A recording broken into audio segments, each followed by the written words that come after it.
Hi, Stephanie Kwame here from the CAD Academy, and today we're going to talk about our LEED Dream Home project that we're going to be doing using ArchiCAD.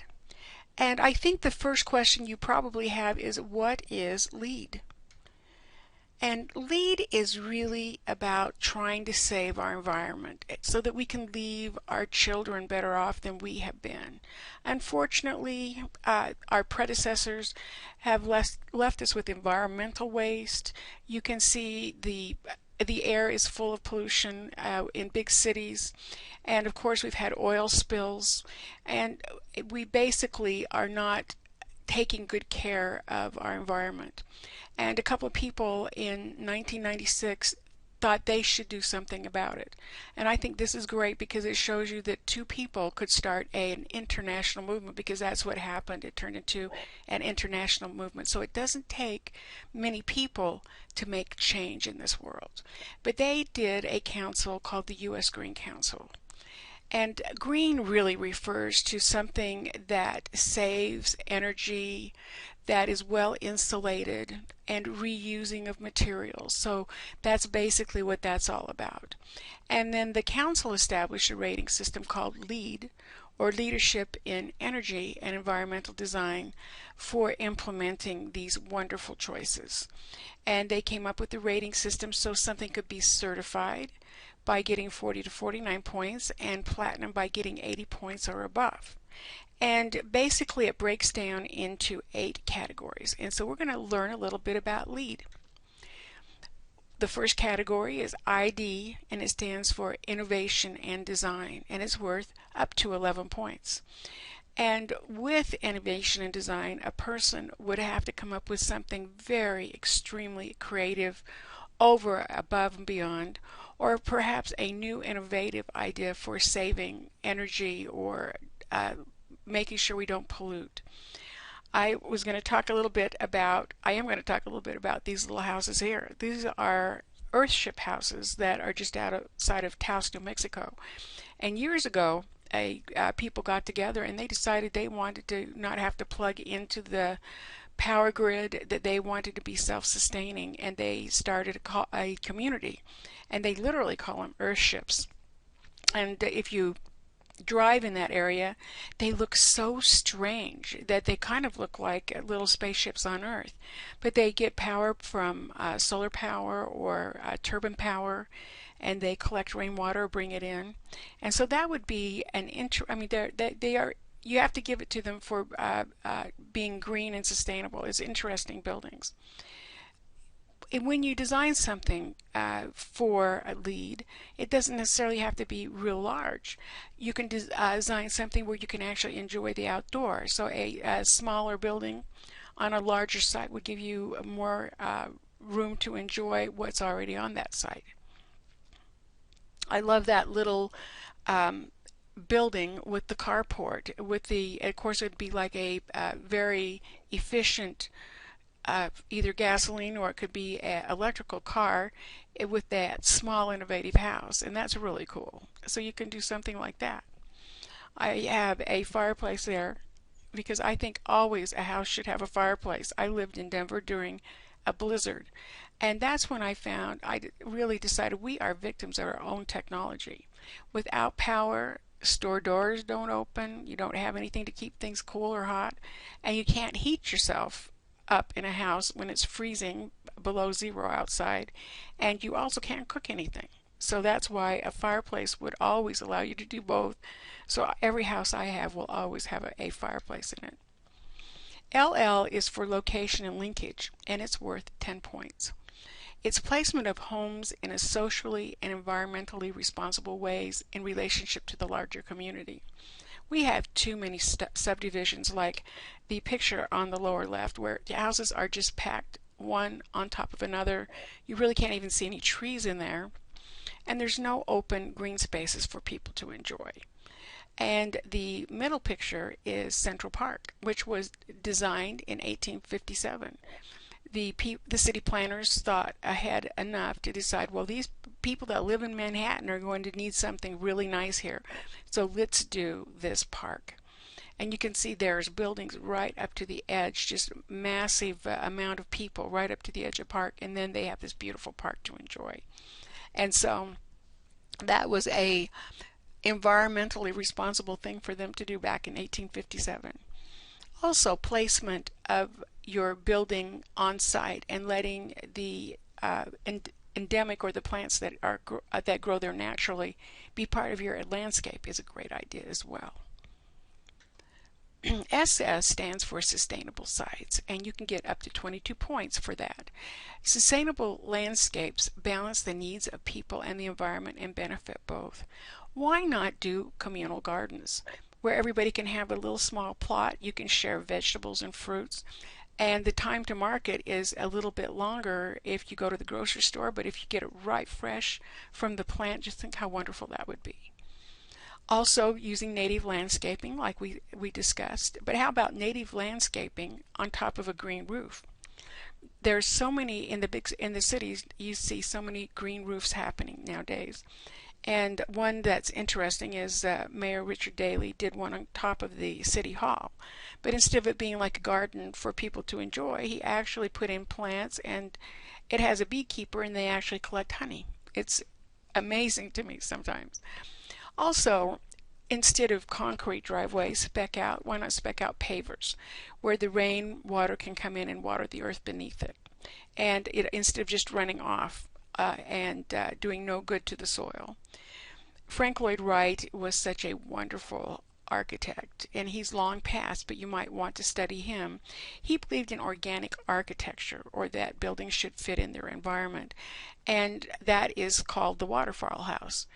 And nowadays, someone might come through and they might say, well, let's divert that water underground into a little pipe so it doesn't disturb the house so we can build the house. Or they might divert the water someplace else. But Frank Lloyd Wright had the waterfall and the landscaping around it just fit in so great, so it all fits in together, and that house fits well in that environment. WE is water efficiency, and that can give you up to 15 points. And that's water conservation practices, both indoor and outdoors, that are built into the home. So in other words, you spec them out when you build the house. Buildings consume 20% of the world's water, and buildings are a big polluter. It's hard to believe, you think cars are, but buildings pollute quite a bit as well. So if you install low water use fixtures like lathes and sinks, and these water efficient products can reduce the consumption of water in a house by 15%. They can save energy by 10%, and they will save the owner 12%. So they're a win-win for everybody. Installing a solar panel for the water heater helps in energy bills because the water heater takes a lot to heat and cool of the house's energy. So that would be a big savings there as well. And of course, installing native plants to use drip to water, or drip system to water. We have the Pima Indians here locally who do Pima cotton, which is a very luxurious long fiber cotton, and they took their irrigation pipes and they actually sunk them a foot underneath the ground by where the roots are, so that when they water, they don't get evaporation. The water doesn't evaporate. And if it's over 100 degrees, you can admit we have evaporation in Arizona, but that helped them conserve water and still produce a very fine quality plant. On the lower right, you see a house that's an example of how you would collect rainwater from the roof and collect it into a cistern, and then that would be called gray water, and you could use that to water plants, or you could use it to flush toilets in the house. EA is energy and atmosphere, and that's 38 points. That's a lot of points. And it's optimization of energy efficiency in well-insulated tight building envelope with efficient heating and cooling systems. Unfortunately, I think many builders just slap up buildings and they really don't care about that. In Arizona in particular, we have the chicken wire houses with a bit of foam and or just a panel of polystyrene, and then a chicken wire, and then the stucco. and the R factor is very low, and it leaks like a sieve. And in the summer, the payments for your energy could be higher than your house payment. Over on the right is the U.S. Department of Energy recommended total R values for new wood framed homes, and basically the R value is the insulation value. So you really want to have a nicely insulated house, and it insulates against the heat or the cold. And how about installing programmable thermostats? Nowadays you can actually operate them from your cell phone, and you could have them heat or cool the house an hour before you get home, and it would be like it'd been that way all day long. Seal the heating and the cooling ducts. Use double pane windows for sure. Weather strip every door and everything that goes out, and use again the high insulation factor, the R factor. MR stands for material and resources, and that is worth 16 points. So the reduction of material waste during construction is important, and the selection of green products. The Building Information Model program, or ArchiCAD, that we use allows us to more accurately order materials that we need. And contractors love it because they can find interference problems that they might have before they even start building. So it could be at one point we won't have the dumpster be the first thing that's out on the building site because things are ordered in a more accurate manner. You can also do alternative energy efficient wall materials. If you look at the lower left, that is a picture of rastra. And when my husband and I were building a house in Arizona, we had had a chicken wire house, and we decided we wanted something that was energy efficient now. So we looked at straw hay bale, we looked at adobe, and adobe is over there on the right, and that's something that's been used in our area for a long time by the Native Americans as well. And the rastra appealed to us because it had an R factor of 40. Plus they had these concrete channels, these channels that you pour concrete through, has rebar in it, so it's very, very strong. And it has reused polystyrene in it, so it's definitely a green and sustainable material. And we've had it for our house for over 10 years. Love how quiet it is in the house. And it's very efficient in heating and cooling. And don't forget that paints are very toxic. Even after they dry, they can emit toxins. So be sure and spec out non-toxic paints. Carpet, and especially carpet padding, can emit toxins as well. And this is a place where you can get reused materials, because they, even out of like denim or something like that, you can get carpets and materials made from recycled or reused materials. IEQ is indoor air quality, and that is worth 21 points. And that's the improvement of air quality by reducing air pollution with Energy Star appliances. Installation methods and ventilation measures. And Energy Star is not only on appliances, but it's on windows and on anything that helps conserve energy. And so that's definitely something to look for. But basically you could, it's not necessarily the air quality, but you could protect the drinking water with filters, so that improves the indoor environment for sure. Use air filters to remove toxins from the air. And if you're doing like a remodel job, you want to check for, believe it or not, houses with formaldehyde, that emit formaldehyde, carbon monoxide, mold, and mildew. They would be called a sick house, and believe it or not, there are houses out there that are sick houses, and so we definitely want to make sure we don't have a sick house. And the last area is AE, awareness and education. So we would want to educate our client on the products and things in the house that are green and sustainable, and how to operate and maintain them. And instead of making a book that would have to, a tree might die for making the paper in the book, why not make it into an e-book, an electronic book?